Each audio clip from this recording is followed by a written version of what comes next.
ஒரு அழகான வண்ணமயான காட்டில் சின்ன சின்ன கிளிகள் பறவைகள் சத்தமிடுகிறன. அது இனிமையாக இருக்கிறது. அந்த காட்டுல ஒரு வெள்ளையான அழகான பன்னி இருக்கிறது. அதுக்கு ஒரு பிஸ்கட் கிடைக்கிறது.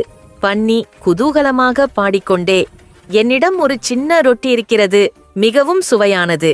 என் நண்பர்களை சந்திக்கப் போகிறேன். திடீரென்று ஒரு பெரிய பயங்கரமான சிங்கம் கிரர் என்று சத்தமிடும் ஒலி கேட்கிறது. பன்னி நடுங்குகிறது. சாப்பிட ஏதாவது இருக்கா என்று புதரில் பார்க்கிறது.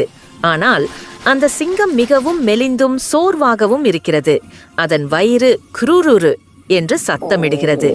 சிங்கம் மெதுவாக வந்து, கிரர், நான் மிகவும் பசியாக இருக்கிறேன், அந்த ரொட்டி துண்டை நான் தின்று விடுவேன். சிங்கம் ஓடி வந்து அந்த பண்ணையின் முன்னால் விழுகிறது.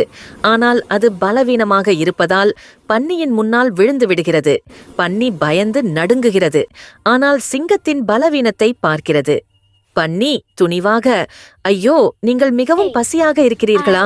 இங்கே இந்த ரொட்டி துண்டை நீங்கள் சாப்பிடுங்கள். பன்னி தனது ரொட்டி துண்டில் பாதியை உடைத்து சிங்கத்தை நோக்கி நீட்டுகிறது. சிங்கம் ஆச்சரியத்துட்டு பார்க்கிறது. பின்னர் மிகவும் நன்றியுடன் அதை வாங்கி சாப்பிடுகிறது. சிங்கம் கண்களில் நீர் மல்க, நன்றி, உண்மையில் நன்றி. இந்த காட்டில் யாரும் எனக்கு இப்படி உதவியதில்லை. சிங்கம் சாப்பிட்டவுடன் அது மீண்டும் வலுவாகிவிடுகிறது. அதன் புலி உரோமம் பிரகாசமாக மின்னுகிறது. அது மகிழ்ச்சியில் கர்ஜிக்கிறது. ஆனால் இப்போது அந்த கர்ஜனை பயங்கரமாக இல்லை, மாறாக மகிழ்ச்சியாக இருக்கிறது. சிங்கம், நீ என் சிறந்த நண்பன். இனிமேல் நான் உன்னை காப்பாற்றுவேன். பன்னி சிங்கத்தின் முதுகில் ஏறி அமர்ந்திருக்கிறது. அவர்கள் இருவரும் சேர்ந்து சிரித்துக்கொண்டே மற்ற விலங்குகளுடன் விளையாடுகிறார்கள்.